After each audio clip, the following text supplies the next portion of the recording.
81 लोकसभा की संरचना अनुच्छेद 81 हो जाएगा, और 80 में राज्यसभा होता है और 79 में संसद की संरचना। ठीक है, जिसमें बताइएगा सबसे अधिक मतदाता वाला लोकसभा क्षेत्र कौन सा है? ठीक है, सबसे अधिक मतदाता वाला लोकसभा क्षेत्र हो जाएगा बाहरी दिल्ली। आगे सबसे कम मतदाता वाला लोकसभा क्षेत्र हो जाएगा, ठीक है, तो वो लक्षद्वीप हो जाएगा। मतदाता की संख्या के अकॉर्डिंग लक्षद्वीप हो जाएगा जो सबसे कम मतदाता क्षेत्र वाला लोकसभा क्षेत्र।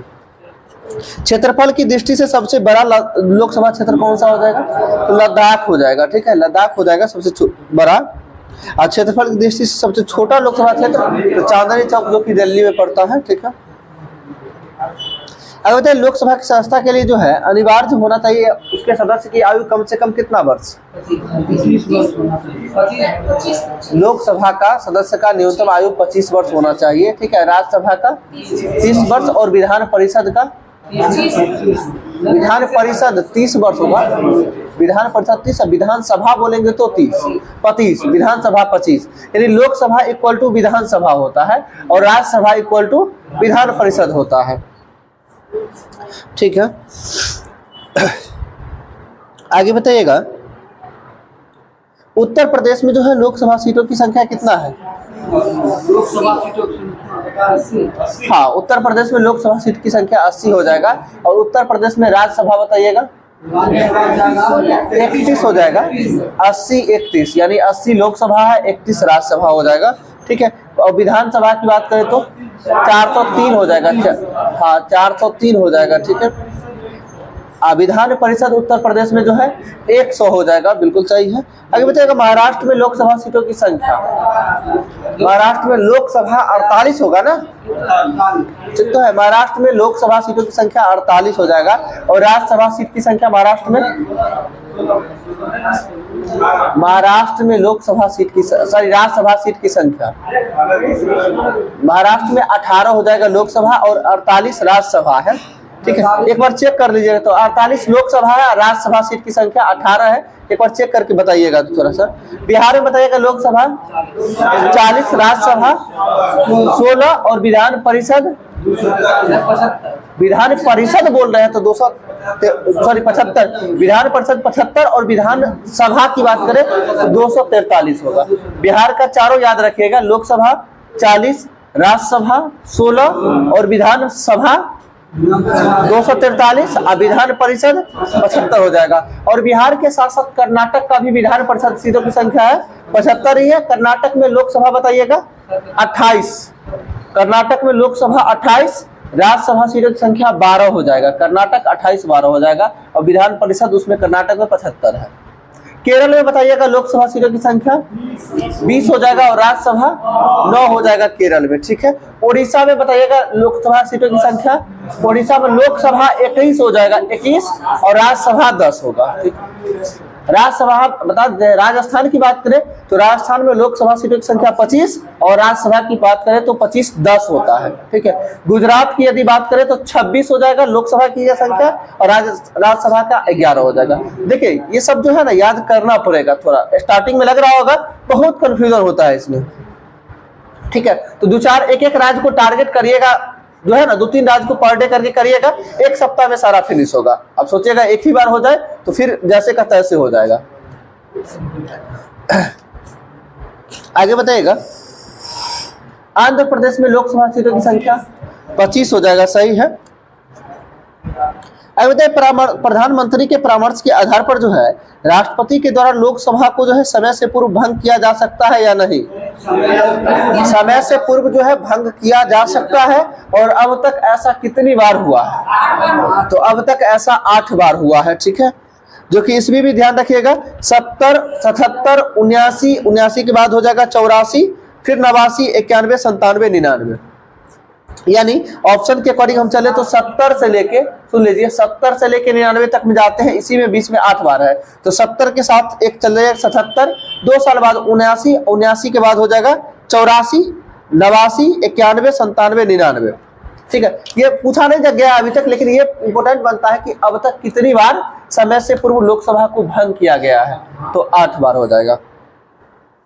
आगे बताइएगा, लोकसभा एवं राज्यसभा के अधिवेशन जो है किसके द्वारा बुलाए और स्थगित किए जाते हैं? तो राष्ट्रपति के द्वारा बुलाए या फिर स्थगित किए जाते हैं। ठीक है, और जो है लोकसभा की 2 बैठकों में कम अधिक से अधिक कितना मंथ का अंतर हो सकता है? तो 6 मंथ का अधिक से अधिक अंतर हो सकता है। ठीक है, आगे बताइएगा जी, और ये जो है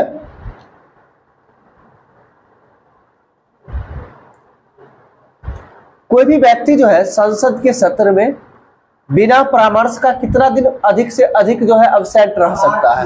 तो 60 दिन हो जाएगा, यानी 2 महीना अधिक से अधिक, नहीं तो उसके बाद सूचना देनी पड़ेगी कि हम अनुपस्थित रहेंगे। ठीक है, अनुच्छेद 101 के अंतर्गत ही होता है। ठीक है, और गणपूर्ति जो होता है, गणपूर्ति 1/10 जो अनुच्छेद 100 का कल भी बताए थे 100 के अंतर्गत आता है। कहीं पे 3 देता है, कहीं पे 4 देता है, 3-4 दोनों को क्लियर करिएगा। अभी बताते हैं, जब तक संसद विधि द्वारा अन्यथा उपबंध न करे कि संसद के प्रत्येक सदन का अधिवेशन गठित करने के लिए गण आपूर्ति सदस्य यानी सदन के सदस्यों की कुल संख्या का 10वां भाग होता है, यानी अगर कोई भी संसद का कोई भी चीज यदि हो तो उसमें कम से कम गणपूर्ति यानी 1/10 सदस्य उपस्थित होना चाहिए, जो अनुच्छेद तभी हो पाएगा कोई भी चीज जो अनुच्छेद 100 के 3 के अंतर्गत है। और आगे 104 में समझिएगा,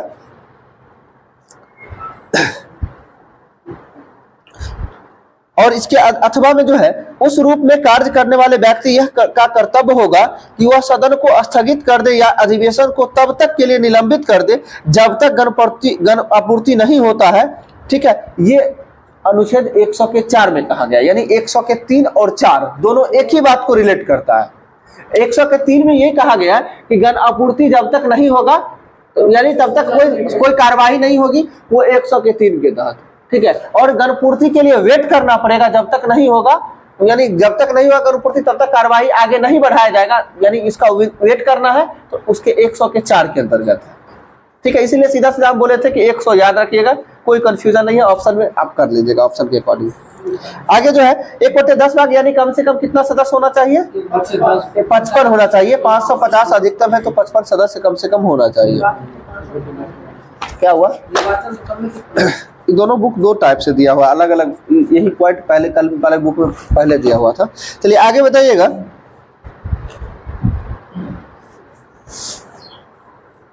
लोकसभा के जो है पदाधिकारी अध्यक्ष ये सब तो हो गया था, किस अनुच्छेद के अकॉर्डिंग आता है? अध्यक्ष एवं उपाध्यक्ष तो अनुच्छेद 93 के अकॉर्डिंग आता है। ठीक है, बताइए पहली लोकसभा के जो है अध्यक्ष कौन थे? जीवी मावलंकर, और उपाध्यक्ष की बात करें तो अनंत शयनम अयंगर हो जाएंगे। ठीक है, और लोकसभा के दूसरी अध्यक्ष बताइएगा। ठीक है, पहला जो उपाध्यक्ष थे दूसरी बार जाके वही अध्यक्ष बने थे, अनंत शयनम अयंगर हो जाएंगे। ठीक है, और तीसरा बहुत पॉपुलर है, बिहार के ही है, हुकुम सिंह। ठीक है, बिहार के ही है हुकुम सिंह जो है, हुकुम सिंह ये लोकसभा के ये तीसरे लोकसभा के अध्यक्ष थे। बलराम जाखर हो जाएंगे ना, बलराम जाखर 7वां है। ठीक है,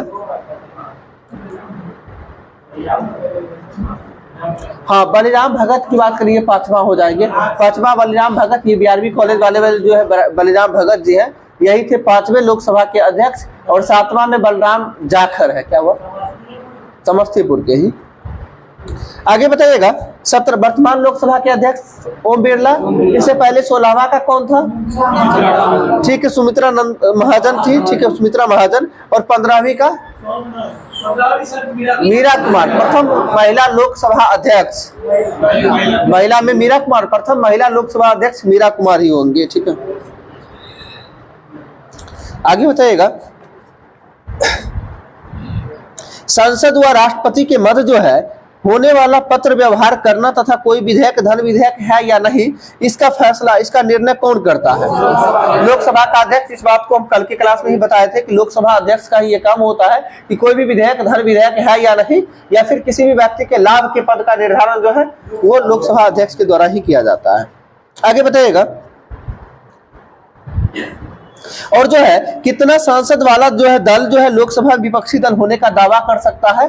तो कम से कम 55 सदस्य जब तक नहीं होगा तब तक जो है वो विरोधी विपक्षी दल होने का दावा नहीं कर सकता। क्या हुआ? वही हुआ कोरम। आगे बताइएगा, प्रथम लोकसभा का कार्यकाल कब से कब तक रहा है? हाँ, 17 अप्रैल से लेकर 4 अप्रैल 57 तक रहा। 17 अप्रैल 1952 से लेकर 4 अप्रैल 1957। ठीक, जी जी सही है।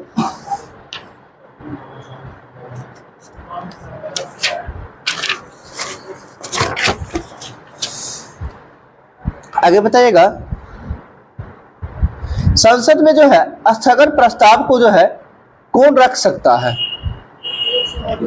तो संसद में स्थगन प्रस्ताव को कौन रख सकता है? तो कोई भी सदस्य के द्वारा संसद में स्थगन प्रस्ताव को रखा जा सकता है, किसी भी सदस्य के द्वारा जो। जी हाँ, और इसमें होता है समानता जो है स्थगन प्रस्ताव का समय जो होता है वो कितने बजे? शाम के 4 बजे होता है, शाम 4 बजे। बिल्कुल सही है। अगला बताइए, किसी संसद सदस्य की योग्यता अथवा अयोग्यता से संबंधित प्रश्न का अंतिम विनिश्चय जो है किसके द्वारा, किसके सलाह पर और कौन करता है? राष्ट्रपति के द्वारा किया जाता है और चुनाव आयोग के सलाह पर किया जाता है। यानी संसद के किसी भी सदस्य का योग्यता अथवा जो है अयोग्यता से संबंधित प्रश्न यदि है तो उसके संबंध में जो है किसके द्वारा निर्णय लिया जाएगा? तो राष्ट्रपति लेगा, लेकिन किसके सलाह से? चुनाव आयोग के सलाह से लेगा।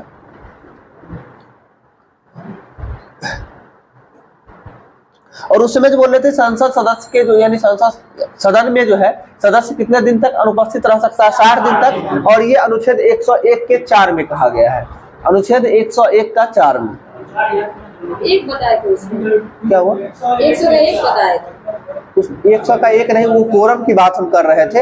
हम ये बता रहे हैं ये बात जो है ना, जो संसद के सदस्य यदि अनुपस्थित रहेंगे लोकसभा में, सॉरी सदन में अनुपस्थित रहते हैं तो कितने अनुच्छेद के अकॉर्डिंग 60 दिन तक मैक्सिमम अनुपस्थित रहेंगे? तो 101 का 4 होगा। अनुच्छेद उसमें हम बोले कहाँ थे? हम सिर्फ यही बात बोले थे कि जो है कितने दिन तक अनुपस्थित रह सकते हैं। क्या लिखे हैं? नहीं नहीं नहीं, ऐसा नहीं बोले थे। 2 मंथ बताए थे कि 60 दिन तक अनुपस्थित रह सकता है बिना जो है एप्लीकेशन का। 60 दिन होगा, दिन में लेके चलिए। क्या हुआ? हाँ, दोनों अलग अलग हो जाता है, हम समझ रहे हैं आपके कहने का मतलब। लेकिन याद रखने के लिए 2 मंथ में याद रखेंगे। ऐसे एवरेज जो है मंथ 30 दिन का ही होता है, ये जान लीजिए अब। हाँ हाँ, कोई दिक्कत नहीं है। आप यहाँ फंसाने के लिए आ जाएगा, एग्जाम में नहीं आएगा, इसके लिए निश्चिंत रहिए, समझे? क्या बीपीएससी में ऐसा था 60 दिन 2 महीना था? ऐसा नहीं होगा, ठीक है। बताइएगा आगे, ठीक है। संसद सदस्यों को संसद की बैठक से के पूर्व या बाद के कितने दिन के अवधि के दौरान गिरफ्तारी से मुक्ति प्रदान की गई है? यानी किसी भी क्राइम के लिए संसद सदस्य को जो है यदि गिरफ्तार करने की बात है तो उस बीच में उसका समय है कि कम से कम 40 दिन, यानी 40 दिन बाद और 40 दिन पहले उसे गिरफ्तारी नहीं किया जा सकता है। इससे मुक्ति दिया गया है। जी बताइएगा, भूतपूर्व संसद सदस्यों के लिए जो है पेंशन की व्यवस्था कब से है? 1976।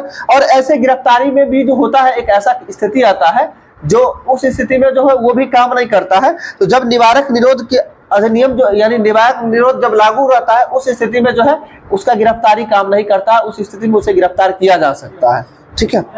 यानी गिरफ्तारी से मुक्ति यह जो है केवल सिविल मामलों में ही है, यानी सिविल मामले में ही है जो गिरफ्तारी के लिए 40 दिन वेट कर सकता है, नहीं तो अन्य मामलों में जो है हाँ गिरफ्तार किया जा सकता है, ठीक है। आगे बताइएगा, यदि कोई संसद सदस्य अपने पद से संबंधित शपथ लिए बिना संसद की कार्यवाही में भाग लेता है और मतदान करता है तो उसके द्वारा मतदान करने से संसद की कार्यवाही पर कोई प्रभाव नहीं पड़ेगा तथा वह जितने दिन वह मतदान करता है या कार्यवाही में भाग लेता है कितना रुपया का हिसाब से दंड, तो मात्र 500 रुपया, यानी उसके वोट का जो वैल्यू नहीं होगा। हाँ, क्या वो हाँ जितना दिन वोट देगा उतना 500 रुपया की जोड़ कर देना पड़ेगा, ठीक है। यानी कहने का मतलब शपथ लिए बिना यदि संसद में भाग ले लेते हैं, यानी कहने का मतलब संसद सदस्य कोई भी है तो उसे जब तक शपथ नहीं लेंगे तब तक सदन में उपस्थित यानी भाग नहीं ले सकते किसी भी बैठक में। अगर भाग लेते हैं तो उसमें होता है ना कि जो किसी बहुमत पे जो है कि ठीक है हाथ खड़ा करिए कौन कौन इसके लिए सहमति है, हाथ खड़ा करवाया जाता है। तो यदि वो हाथ खड़ा कर लेते हैं, तो अगर ऐसा करते हैं, यदि शपथ नहीं लिए हैं, तो बाद में उसके वोट का जो इनवैलिड भी कर दिया जाता है और साथ साथ 500 रुपया दंड भी देना पड़ता है, पर डे देना पड़ता है। जितना दिन भाग लेंगे उतना 500, तो कोई ज्यादा थोड़ी ना है। आगे बताइएगा। आगे, न्यायालय द्वारा कोई व्यक्ति यदि अपराधी घोषित किए गया है, न्यायालय द्वारा कोई व्यक्ति यदि अपराधी घोषित किए गया है और उस व्यक्ति को जो है चुनाव लड़ने के लिए कौन करार देने के लिए जो है निर्णय करेगा? तो हाँ, तो जो उसे जो है अयोग्य करार करने के लिए जो चुनाव आयोग जो है, लेकिन निर्णय ये किसके द्वारा दिया जाएगा? संसद के द्वारा। सुन लीजिए बढ़िया से, पूरा लाइन क्लियर हो जाएगा कि न्यायालय द्वारा अपराधी घोषित किए गए व्यक्ति को चुनाव लड़ने के लिए अयोग्य करार देने का निर्णय संसद द्वारा किया गया है। यानी कोई भी व्यक्ति यदि अपराधी घोषित कर दिया गया है, यानी ऐसा नहीं कि कोर्ट में मामला चल रहा है, अगर सुनवाई हो चुका है, इसे अपराधी यानी कि जो है हाँ सिद्ध हो चुका है कि वो अपराधी है, उस स्थिति में संसद इसे मतलब जो है उसे अयोग्य करार देंगे कि आप चुनाव नहीं लड़ सकते हैं। ठीक है, ये संसद करेगा, न कि चुनाव आयोग करेगा।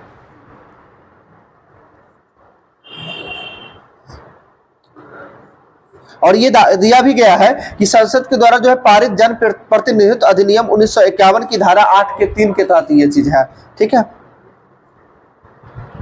और ऐसी स्थिति में उसकी सदस्यता भी समाप्त हो जाती है और वह अगले कितने वर्ष तक चुनाव नहीं लड़ सकता है? तो अगले 6 साल तक चुनाव नहीं लड़ सकता है।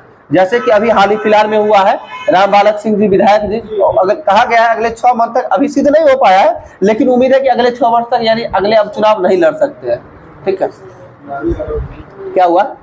लालू यादव जी के साथ भी तो वही हाल हुआ ना। ठीक है, क्या हुआ?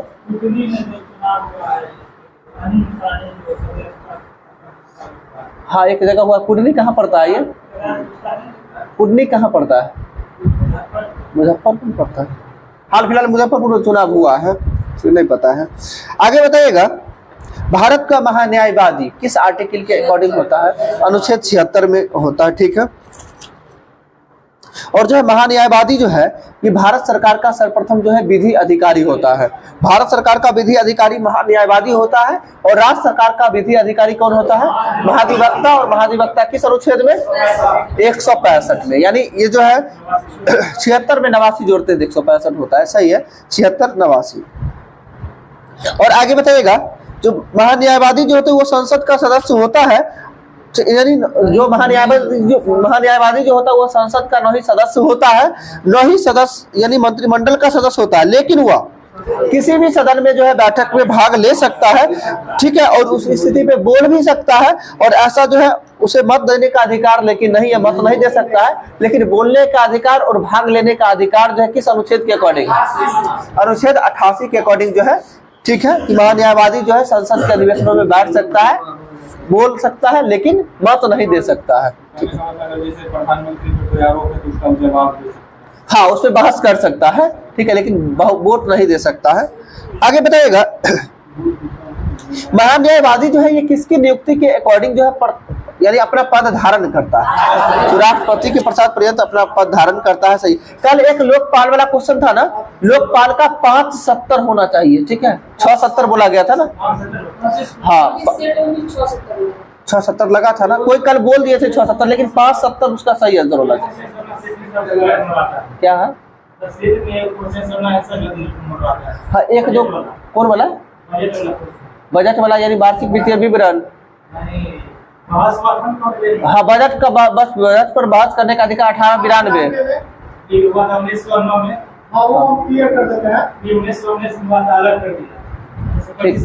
हाँ, ठीक है।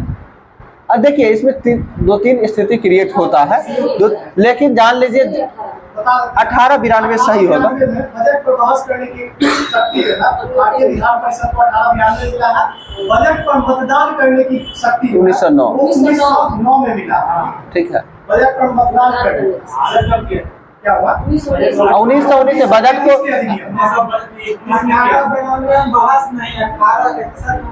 नहीं गलत हो गए आप। 1892 बजट पर बहस करने का अधिकार विधान, ठीक है। वो जो है वायसराय को अध्यादेश जारी करने का शक्ति 1861 है। कोई बात नहीं, पढ़ रहे हैं तो थोड़ा बहुत कंफ्यूजन होबे करेगा, ठीक है। इसका आंसर गलत लग जाता है तो क्लियर करा नहीं करवा लेते हैं, ठीक है।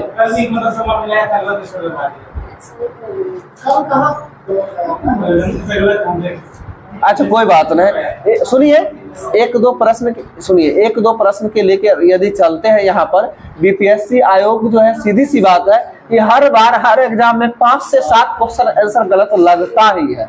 मेरी बात को समझ लीजिए, सिर्फ समझ लीजिएगा। और हाँ, और जहां तक एसआई की बात है तो एसआई में पता भी नहीं चलने देता है कि इसका आंसर क्या लिया नहीं लिया, सो ठीक है ना। तो इसीलिए कोशिश करिए। एक दो प्रश्न ऐसे ही होते हैं कि इसलिए गलत भी हो जाता है, किसी बुक में कुछ देता है, किसी बुक में जो लोग क्वेश्चन सेट भी करते हैं वो भी कहीं ना कहीं से करते हैं, अपने मन से तो नहीं बनाते हैं। सेटे वाला उठा देते तो आखिर वहां जो आंसर दिया रहेगा वही ना लगाएंगे, उनको जो जानकारी रहेगा वही ना लगाएंगे, जो पढ़ेंगे वही ना लगवाएंगे, यही चीज होती है। लेकिन जो सही होता है उसको बता के क्लियर करवा लीजिएगा, ठीक है। आगे बात करिए, ठीक है। आगे बताइए। और महान्यायवादी बनने के लिए जो है उस व्यक्ति को अर्हताएं होनी चाहिए कि क्या चीज किसके योग्य होना चाहिए। तो वो उच्चतम न्यायालय यानी सुप्रीम कोर्ट के जो है न्यायाधीश बनने के लिए जो है योग्य होना चाहिए, तो उसे ही महान्यायवादी बनाया जाता है, ठीक है। और जो भारत को जो है महान्यायवादी को जो भारत के राज्य क्षेत्र के सभी न्यायालयों में जो है सुनवाई करने का अधिकार होता है, यानी जितने भी न्यायालय है सभी न्यायालय में महान्यायवादी जो है वो सुनवाई कर सकता है, ठीक है। आगे बताइए, महान्यायवादी को सहायता देने के लिए किसका पद जो है गठित किया जाता है? बजट वाला बोले तू। देखिए 1892 में जो है बहस बता दे 1892 में। इसके बाद है बहुमत यानी मत देने का अधिकार जो है बजट पे 1909 हो जाएगा। और 1919 में जो है बजट अलग हुआ था, केंद्रीय बजट को जो है रेल बजट से राज्य बजट से अलग किया गया था 1919 में, ठीक है। मतदान 1909 हो जाएगा, सही है। आगे बताइएगा, ये अभी बोले थे महान्यायवादी को जो सहायता देने के लिए सॉलिसिटर जनरल का पद जो है गठित किया जाता है। महान्यायवादी को जो है सहायता देने के लिए सॉलिसिटर जनरल तथा साथ में जो है 2 अतिरिक्त सॉलिसिटर जनरल भी नियुक्त किए जाते हैं, यानी कि जो है सॉलिसिटर जनरल का पद जो है दिया जाता है इनको। आगे बताइएगा, भारत का नियंत्रक एवं महालेखा परीक्षक जो है किस अनुच्छेद के अकॉर्डिंग होता है? तो अनुच्छेद 148 से लेके 151 तक होता है नियंत्रक एवं महालेखा परीक्षक, ठीक है। और जो बताएगा नियंत्रक एवं महालेखा परीक्षक का जो है इसकी नियुक्ति कौन करता है? राष्ट्रपति ही करता है। और इसकी पद अवधि जो है पद ग्रहण करने से लेकर जो है कितने वर्ष का होता है? और ठीक है 665 होता है, ठीक है। भारत का नियंत्रक एवं महालेखा परीक्षक का जो यानी कैग बोलते हैं शॉर्ट में, इसका जो है अवधि कितना होता है? 665 होता है। राष्ट्रपति के जो है द्वारा नियुक्ति मिलती है। आगे बताइएगा, और जो है वह सेवानिवृत्ति के पश्चात भारत सरकार के अधीन कोई पद धारण कर सकता है या नहीं? तो ये नहीं कर सकता है, यानी जब जो ये रिटायर्ड हो जाते हैं उसके बाद जो भारत सरकार के किसी भी पद पे जो है नहीं धारण कर सकते हैं। आगे बताइएगा, नियंत्रक एवं महालेखा परीक्षक के केंद्र सरकार की लेखाओं से संबंधित जो है प्रतिवेदनों को ये किसको सौंपता है? तो राष्ट्रपति को सौंपता है, ठीक है। राष्ट्रपति को सौंपता है और जिसे वह संसद के प्रत्येक सदन के पटल पर यानी समक्ष रखता है। किस अनुच्छेद के अकॉर्डिंग? बिल्कुल सही, 151 के 1 के अकॉर्डिंग जो है संसद के दोनों सदन के बीच जो है रखा जाता है, समक्ष रखा जाता है। आगे बताइएगा, 151(1) नियंत्रक एवं महालेखा परीक्षक संसद की लोक लेखा समिति के जो है गाइड, मित्र एवं मार्गदर्शक के रूप में कार्य करता है। यह प्रश्न भी पूछा गया है कि लोक लेखा समिति के जो है गाइड, मित्र एवं मार्गदर्शक के रूप में जो है कौन काम करता है? नियंत्रक एवं महालेखा परीक्षक काम करता है। सुन लीजिए, नियंत्रक एवं महालेखा परीक्षक जो है ये संसद की लोक लेखा समिति का जो है गाइड या मित्र एवं जो है मार्गदर्शक के रूप में काम करता है।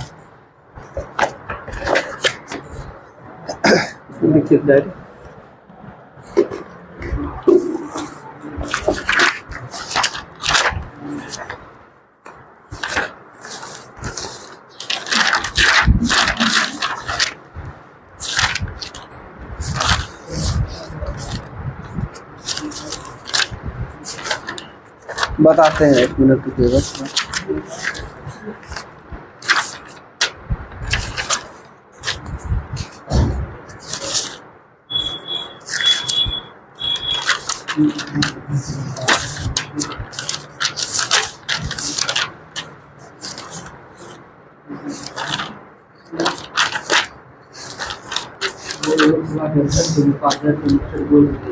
क्या हुआ लोकसभा का अध्यक्ष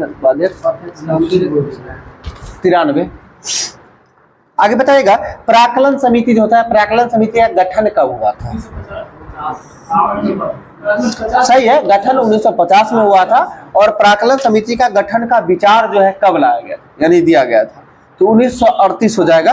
1938 में प्राक्कलन समिति का गठन का विचार 1938 और गठन हुआ 1950 में। और जो है प्राक्कलन समिति में जो है प्रारंभ में कुल कितना सदस्य था? हम जानते थे, ठीक है, इसलिए डायरी इतना देर लगा पलटने में। प्राक्कलन समिति में प्रारंभ में जो है कितना सदस्य था? 25 सदस्य था। और जो है 5 साल बाद 5 सदस्य बढ़ा दिया गया। तो 5 साल बोले तो 55 में जो है 1900 जो है कितना कर दिया? 1955 में 30 सदस्य कर दिया गया। यानी प्रारंभ में 25 था, 5 साल के बाद जो है 5 और ऐड किया गया, जो कि 25 5 30 हो गया। ठीक है। और बताइएगा किस समिति को जो है सरकारी मितव्ययिता समिति भी कहा जाता है? तो प्राक्कलन समिति को ही जो है सरकारी मितव्ययिता समिति भी कहा जाता है।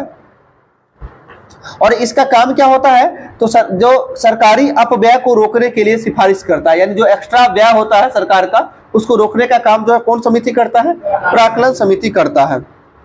आगे बताइएगा प्राक्कलन समिति का जो है कार्यकाल यानी सदस्यों का कार्यकाल जो है कितने वर्ष का होता है? 1 साल का होता है। 1 साल का होता है, जो केवल और केवल सिर्फ लोकसभा से होता है। और सभी सदस्य का कार्यकाल 1 साल का होता है। नहीं, इसका नहीं, लोकलेखा जी। आगे बताइएगा और यदि 30 सदस्य में से कोई एक सदस्य के रूप में जो है लोकसभा का उपाध्यक्ष निर्वाचित होते हैं, मतलब कि इसी में से जो है यानी प्राक्कलन समिति का भी अध्यक्ष उपाध्यक्ष होता है ना, इसी 30 में से जो है कोई एक जो है सदस्य अध्यक्ष और दूसरा जो है उपाध्यक्ष निर्वाचित होते हैं। ठीक है। अगर यदि लोग प्राक्कलन समिति का अगर अध्यक्ष नहीं चुने गए हैं, उस स्थिति में इसकी अध्यक्षता कौन करेगा? लोकसभा अध्यक्ष करेगा, क्योंकि लोकसभा के ही सारे सदस्य होते हैं। अगर प्राक्कलन समिति के अध्यक्ष नहीं चुने गए हैं, उस स्थिति में लोकसभा के अध्यक्ष प्राक्कलन समिति की अध्यक्षता करेगा। बताइएगा सबसे पुरानी समिति कौन सी समिति है? सबसे पुरानी समिति लोक लेखा समिति है। और लोक लेखा समिति का जो गठन जो है किसके अकॉर्डिंग हुआ है? हाँ, 1919 के भारत शासन अधिनियम के तहत 1921 में जो है लोक लेखा समिति का गठन हुआ है। सही है। बताइएगा इसमें कुल कितना सदस्य होता है लोक लेखा समिति में? तो कुल 22 सदस्य। लोक लेखा समिति में कुल 22 सदस्य, जिसमें 15 लोकसभा से और 7 राज्यसभा से होता है। 15 + 7 होता है। ठीक है। आगे बताइएगा कैग के रिपोर्ट को जो है जांच करने का काम कौन करता है? लोक लेखा समिति जो है कैग के रिपोर्ट को जो है जांच करने का काम जो है लोक लेखा समिति करता है। और कैग की जो है नियुक्ति अभी जस्ट बताए थे किसके द्वारा? राष्ट्रपति के द्वारा। कितने अधिकतम अवधि के लिए? 6 या 65 वर्ष होता है। ठीक है। हाँ, जो पहले पूर्व जाए उसमें से वो सही होगा। ठीक है। आगे बताइएगा भारत की जो है संचित निधि किस अनुच्छेद के अकॉर्डिंग? 266। और आकस्मिक निधि जो है 267 हो जाएगा। ठीक, वही तो हम बोल रहे हैं। भारत की संचित निधि 266 और आकस्मिक निधि 267, वही चीज तो बोले थे। आगे बताइएगा वार्षिक वित्तीय विवरण जो है किस अनुच्छेद के अकॉर्डिंग है? अनुच्छेद 112 के अकॉर्डिंग है। ठीक है। देखिए वो आकस्मिक निधि से निकाला जाता है। उसी स्थिति में इमरजेंसी, कल परसों भी बताए थे कि आकस्मिक निधि से पैसा तो निकाल सकता है, ठीक है, राष्ट्रपति, ठीक, लेकिन बाद में उस पैसे का हिसाब देना पड़ता है। और हिसाब देने के साथ साथ उतना पैसा को आकस्मिक निधि में हर हाल में पहले रखना होता है। ठीक है। ऐसा संचित निधि में से पैसा तभी निकाला जाता है जब संसद की स्वीकृति मिल जाए। ठीक है, हाँ अपना मन से नहीं निकाल सकते हैं। क्या हुआ? हाँ तो संचित निधि से हम बोल रहे हैं ना, तो उसमें पैसा संचित निधि में जमा होता तो वो संसद की स्वीकृति के बाद ना वेतन भत्ता किसी को मिलता है। आप जानते हैं संसद के जितने भी सदस्य हैं उनके वेतन भत्ता का तय किसके द्वारा निर्धारण किया जाता है? तो संसद के द्वारा ही किया जाता है। तो संसद में स्वीकृति जब तक नहीं होती है तब तक नहीं मिलता है।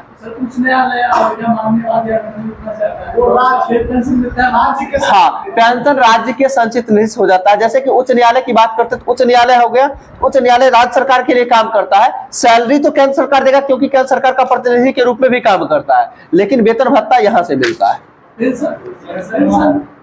नहीं पेंशन राज्य सरकार के द्वारा ही, राज्य के संचित निधि से ही दिया जाता है वो, वेतन केंद्र सरकार के द्वारा।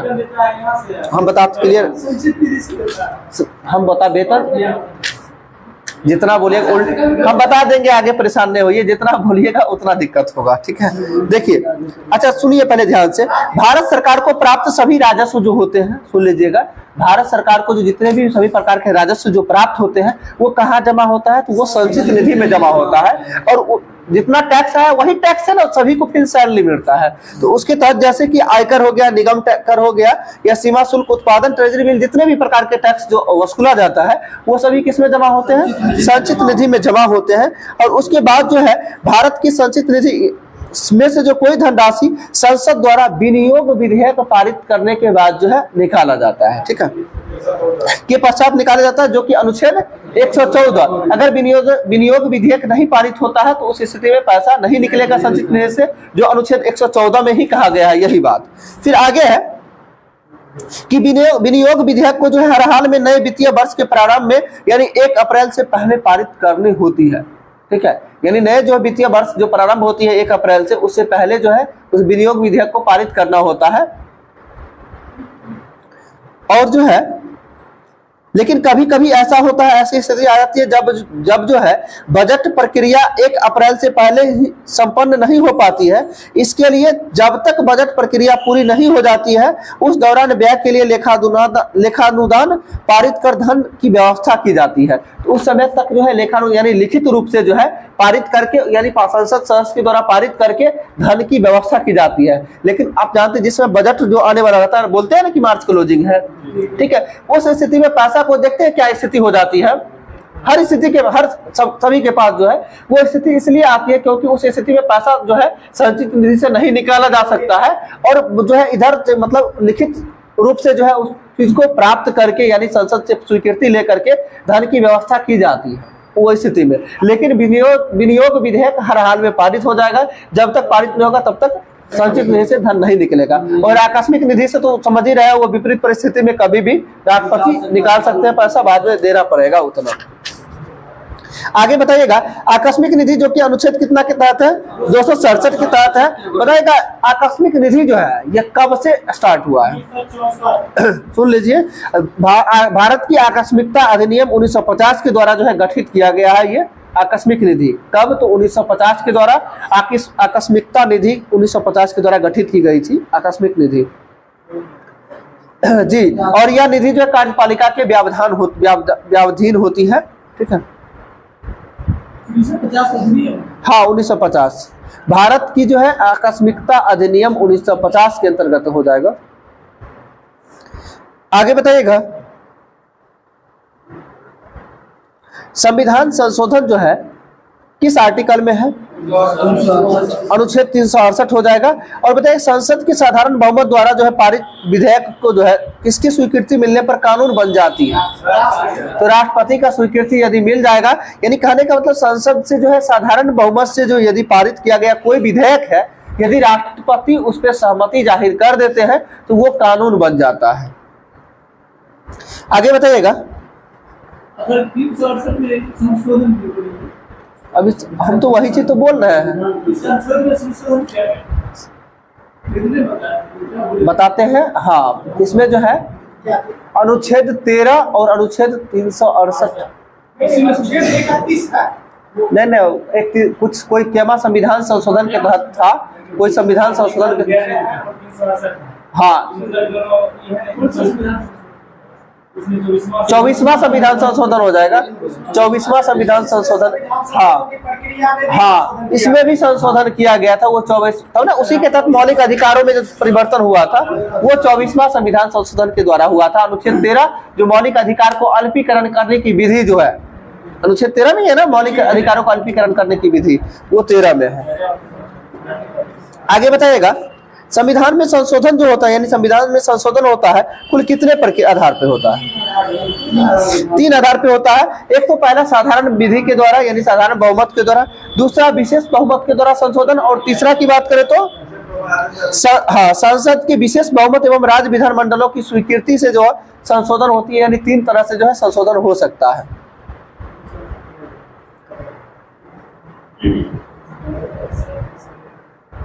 बताइएगा, यदि संघ की कार्यपालिका शक्ति का विस्तार करना हो तो उस स्थिति में किस आधार पे जो है संविधान का संशोधन होगा?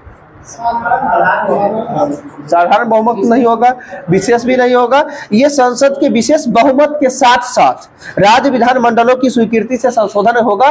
उस स्थिति में जो है कार्यपालिका का जो है विस्तार, यानी कार्यपालिका शक्ति का विस्तार कर सकते हैं। इसका मतलब क्या हुआ, अगर आप सोचेंगे साधारण बहुमत या जो है विशेष बहुमत से हम पारित करवा ले, लेकिन ये दोनों तो हो जाएगा, लेकिन इसके साथ साथ जो है राज्य विधानमंडल वाला तो छूट जाएंगे। इसके मतलब हो गया मनमानी करना, यानी जो सही लगेगा वो केंद्र सरकार कर सकती है ना। इसलिए वैसे स्थिति में, यानी संघ के कार्यपालिका शक्ति का यदि विस्तार करना हो तो उस स्थिति में विशेष बहुमत के साथ साथ राज्य विधानमंडलों के जो है सहमति के साथ जो है पारित होगा, तब जाके संविधान संशोधन माना जाएगा। साधारण बहुमत के तहत जैसे नहीं बोले कि संसद में कोई भी साधारण बहुमत यानी जनरल रूप से यदि किसी चीज को पास करते हैं, कोई भी चीज सामान्य रूप से ही पास हो गई और उस स्थिति में क्या जो है कि राष्ट्रपति उस पर सहमति जाहिर कर दिया तो वो कानून बन जाएगी। और विशेष बहुमत में क्या होता है, विशेष बहुमत में क्या होता है कि प्रत्येक संसद के प्रत्येक सदन द्वारा जो है कुल सदस्यों का बहुमत तथा उपस्थित सदस्यों के मतदान देने वाले सदस्यों का 2/3 मत प्राप्त होगा तो वो विशेष बहुमत होगा। ठीक है, हाँ, वो प्लस, उसमें प्लस नहीं होता, आधे से अधिक नहीं होता है। जम्मू कश्मीर विधानमंडल ने काम कर रहा था तो इधर कैसे पास नहीं कर दिया? कौन सी? जम्मू कश्मीर। देखिए, जम्मू कश्मीर का वैसे अपना अलग संविधान था, ठीक है, लेकिन तो आप राज्य विधानमंडल की बात की है तो कोई जरूरत राज्य विधानमंडल क्या जम्मू कश्मीर के लिए स्पेशल हम थोड़ी ना बना रहे हैं। संघ की कार्यपालिका शक्ति में विस्तार कर रहे हैं तो निर्णय तो केंद्र सरकार लेगा ही, लेकिन उसमें शामिल सभी को रहना है। अगर उसमें भी विशेष बहुमत होना चाहिए, यानी राज्य के जो है विधानमंडल के जितने भी सदस्य उपस्थित है उनका भी 2/3 सदस्यों का सहमति जाहिर करना होगा। तो जम्मू कश्मीर के लिए तो सब चाहता ही था, जम्मू कश्मीर के लिए तो हर कोई चाहता था, भले ही वहां के कुछ लोग नहीं चाहते, लेकिन यहाँ तो विशेष बहुमत पारित कर लिया ना, क्योंकि इनके पास इतना एबिलिटी था कि 2/3 सदस्य सहमति जाहिर किया तो विशेष बहुमत भी हो गया।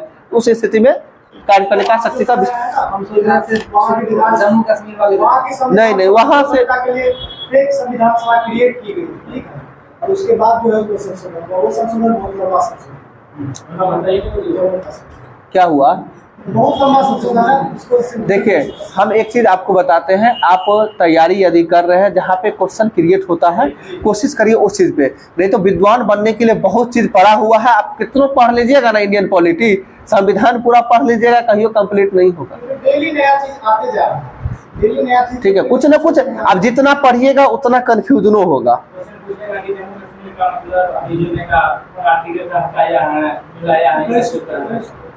क्या हुआ? हाँ, तो जो पूछेगा उसको तो कर सकते हैं, एक्स्ट्रा जानने क्या है। नहीं, अगर विद्वान बनना है, मास्टरी हासिल करना है तो विद्वान बनते रह जाइएगा। जो हकीकत है, अगर नौकरी चाहते हैं तो नौकरी के लिए जरूरत का चीज है उस चीजों पे फोकस करिए, विशेष चीज को इग्नोर करके चलिए। ये समझ लीजिए, हमेशा लोग बहस कर लेते हैं बैच में भी हर जगह कि ये हो वो हो, लेकिन उस पर कोई फोकस। नौकरी चाहते हैं, सीधा जो जरूरत का चीज है, चाहे रट के हो, समझ के हो, जैसे हो, आगे निकलिए, उसमें उजराइए नहीं। आगे बताएगा, यदि राष्ट्रपति की निर्वाचन की कार्य पद्धति जो है, जो कि अनुच्छेद 55 के अकॉर्डिंग है ना, इसमें भी यदि परिवर्तन करना होगा तो उस स्थिति में जो है कौन सा बहुमत लाया जाएगा, यानी किस आधार पर संविधान संशोधन होगी, क्योंकि वो भी संविधान में वर्णन है ना। राष्ट्रपति के निर्वाचन पद्धति में प्रक्रिया में भी जो यदि चेंजिंग नहीं हो सकता है जब तक कि संविधान संशोधन न हो, तो विशेष बहुमत के साथ साथ जो है राज्य विधानमंडल की स्वीकृति के साथ होगा। जी,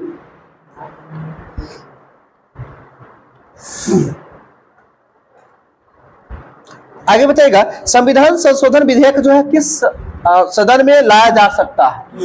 तो संविधान संशोधन विधेयक जो है ये किसी भी सदन में पेश किया जा सकता है, यानी प्रस्तुत किया जा सकता है। कल 19 नंबर टॉपिक तक ही ना बोले थे, 19 तक ही ना बोले थे। 20 में न्यायपालिका से स्टार्ट होगा, तब तक 10-15 मिनट जो है पीछे जो पढ़े उस चीज को रिवाइज करवाते एक बार, ठीक है, शुरू से ही करवाते हैं। क्या हुआ? राज्यसभा से नहीं आया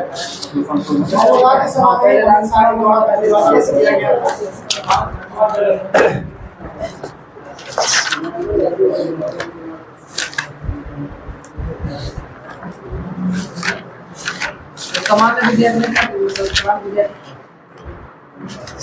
बताइएगा आगे। उपराष्ट्रपति के पद और राष्ट्रपति दोनों वाला अनुच्छेद तो क्लियर करवा दिए थे, ठीक है। एक बार फिर से सुन लीजिए, उपराष्ट्रपति का पद जो है किस अनुच्छेद में होगा? अनुच्छेद 63 में हो जाएगा, ठीक है। और राज्यसभा का पदेन सभापति उपराष्ट्रपति होंगे, अनुच्छेद 64 हो जाएगा ना। जिस तरह से 52 के बाद 53 किए थे, उसी तरह 53 में 11 जोड़ेंगे 64 नहीं होगा। तो राज्यसभा के सभापति जो होंगे उपराष्ट्रपति किस अनुच्छेद के अकॉर्डिंग? 64 के अकॉर्डिंग होंगे। और कार्यवाहक राष्ट्रपति के रूप में कार्य करेंगे, वो भी बताए थे 65 के रूप में। अनुच्छेद 65 के अकॉर्डिंग जो है राष्ट्रपति कार्यवाहक राष्ट्रपति। इसका मतलब यदि राष्ट्रपति का जो है पद खाली है, उस स्थिति में उपराष्ट्रपति राष्ट्रपति के हैसियत से कार्य करेंगे, अनुच्छेद 65 के तहत है। और निर्वाचन, उपराष्ट्रपति का निर्वाचन 66 हो जाएगा, 63 हो जाएगा। उपराष्ट्रपति का निर्वाचन प्रक्रिया जो वो 66 के अकॉर्डिंग हो जाएगा। क्या? आर्टिकल 62 नहीं है हाँ, राष्ट्रपति से रिलेटेड है कुछ। उपराष्ट्रपति देखिए 61 महाभियोग के बाद 62 वाला है, लेकिन उतना हाईलाइटेड आर्टिकल है नहीं। किसका? उपराष्ट्रपति का नियुक्ति है। अच्छा ठीक, हम देख के बता देंगे आपको, ठीक है। लेकिन देखिए जो हाईलाइटेड नहीं है आर्टिकल, याद करने के लिए हम बताए ना, अनुच्छेद 1 से स्टार्ट करिएगा, टोटल 450 के लगभग में है ना। सब याद करते रहिए, कभी क्लियर होगा कभी नहीं क्लियर होगा।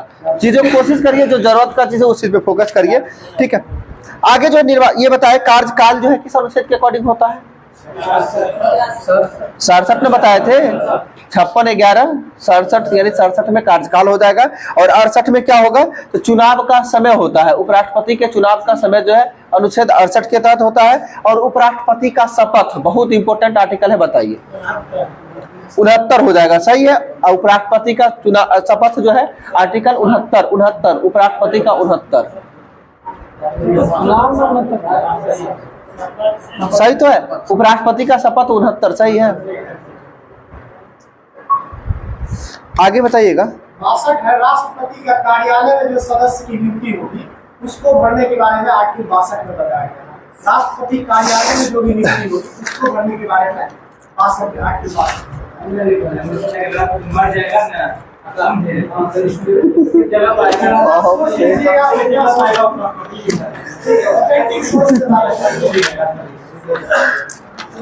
चलिए छोड़िए, बताइएगा।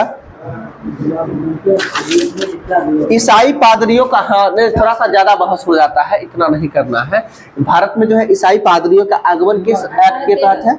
1813 के चार्टर एक्ट के तहत हो जाएगा, ठीक है। क्या हुआ? ठीक, वही तो बोल रहे हैं 1813, ठीक है। आगे बताइएगा। कुछ सीमाओं के अधीन सभी ब्रिटिश नागरिकों के लिए भारत के साथ व्यापार खोल दिया गया था, वो भी जो है अधिनियम 1813 के एक्ट के तहत ही खोला गया था। आगे बताइए। कंपनी के अधिकार पत्र को जो है 20 वर्षों के लिए बढ़ा दिया गया था, वो भी 1813 में ही बढ़ा दिया गया था 20 वर्षों के लिए। और पूर्णतः समाप्त कब किया गया था? 1833 के चार्टर एक्ट के तहत। आगे बताइएगा। कलकत्ता में सर्वप्रथम सुप्रीम कोर्ट की स्थापना कब किया गया था? 1774 में किया गया था, जो कि 1773 के अधिनियम के तहत। बिल्कुल सही है। आगे बताइएगा। और जो है इस समय किसके समय में, यानी उस समय जो है गवर्नर जनरल कौन थे? वारेन हेस्टिंग्स हो जाएंगे ना, जो 1772 से लेके वारेन हेस्टिंग्स जो है कब तक 1785 तक रहते हैं, 72 से लेके 85 तक।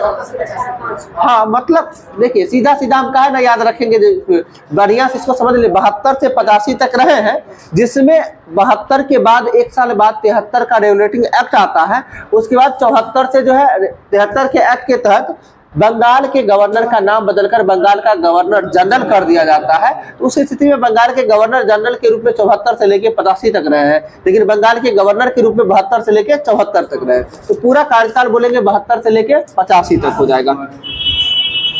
ठीक है, बताइए किस एक्ट के तहत जो है विधिक परामर्श हेतु गवर्नर जनरल की परिषद में जो है विधि सदस्य के रूप में चौथे सदस्य को शामिल किया गया था।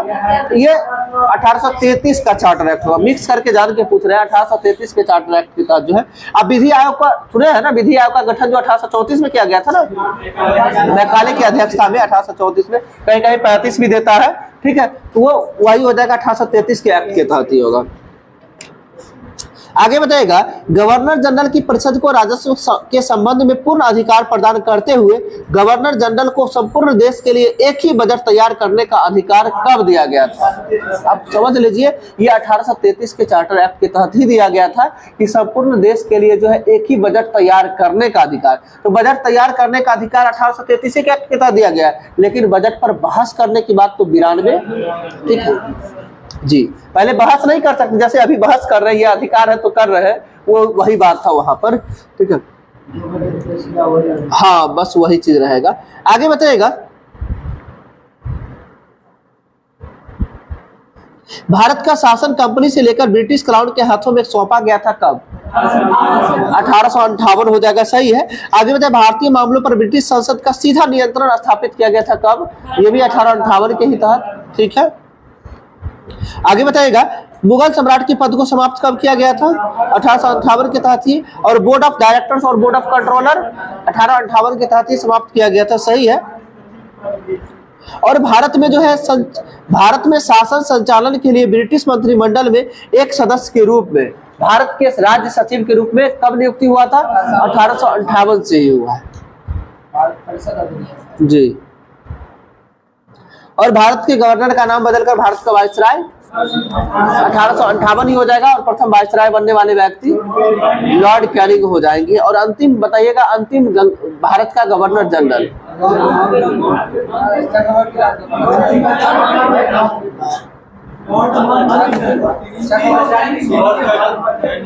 देखिए फंस रहे हैं थोड़ा सा।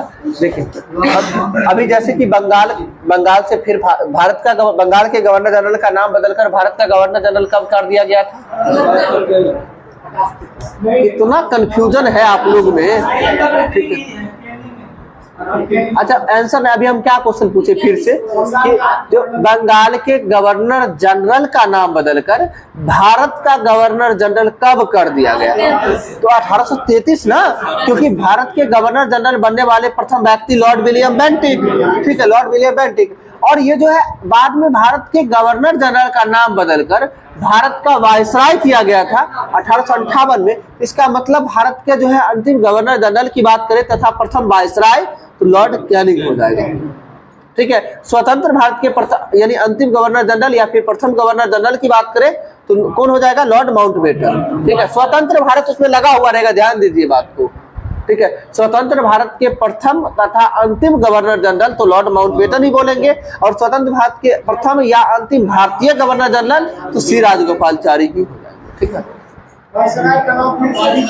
हाँ, क्योंकि बताया ना कि पिछले क्लास में बताए थे कि वायसराय का नाम बदलकर जो है भारतीय स्वतंत्रता अधिनियम 1947 के तहत जो है फिर से भारत का गवर्नर जनरल कर दिया गया था। ठीक है, क्या कंफ्यूजन तो देखिए हम बोल रहे हैं, जो चीज नहीं पढ़ रहे हैं वो चीज कंफ्यूजन होगा ही तो। ठीक है, क्या बोले भारत शासन स्वतंत्रता अधिनियम 1947 स्वतंत्रता भारत स्वतंत्रता भारतीय स्वतंत्रता अधिनियम 1947 के तहत जो है भारत के वायसराय का नाम बदलकर फिर से भारत का गवर्नर जनरल कर दिया गया था। ठीक है, आगे बताइएगा गवर्नर जनरल की कार्यकारिणी परिषद का जो है विस्तार किस अधिनियम के तहत किया गया था। गवर्नर जनरल का कार्यकारिणी परिषद का विस्तार कब किया गया था? 1861 में देता है। ठीक है, 1861 में देता है। ठीक है, विभागीय प्रणाली का शुरुआत कब हुआ था? 1861 में ही। किसके द्वारा? लॉर्ड कैनिंग के द्वारा। और गवर्नर जनरल को पहली बार अध्यादेश जारी करने का शक्ति 1861 ही हो जाएगा। सही है, आगे बताइएगा। और गवर्नर जनरल जो अध्यादेश जारी करते थे, ऐसे अध्यादेश की अवधि कितना समय होता था? 6 महीना। लेकिन अभी वर्तमान में राष्ट्रपति और राज्यपाल अध्यादेश जारी करते हैं, इनका अवधि मैक्सिमम 6 सप्ताह होता है। अप्रत्यक्ष चुनाव प्रणाली की शुरुआत किस भारत परिषद अधिनियम के द्वारा किया गया था? 1892। हम बोल रहे जितना ये चीज जितना पढ़ते जाइएगा थोड़ा थोड़ा होते जाता है कंफ्यूजन। हाँ, क्या हुआ क्वेश्चन तो यहाँ से पूछा ही जाता है, क्योंकि ये संविधान का जो विकास का एक चरण है। आप इंडियन पॉलिटी पढ़ रहे, विकास का एक चरण है। प्री में थोड़ा कम क्वेश्चन देखने को मिलता है, मेंस में 1-2 प्रश्न रहते ही। क्या हुआ?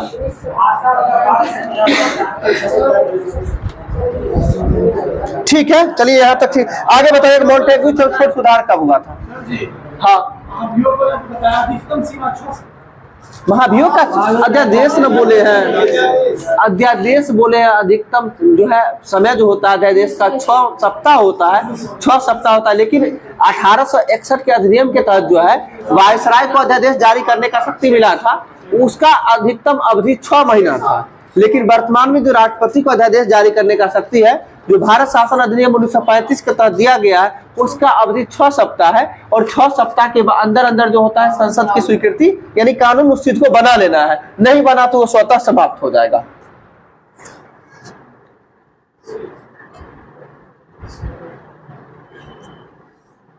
ठीक है, रहने देते हैं इसको यहीं तक। आज समझे, इसको स्टॉप कर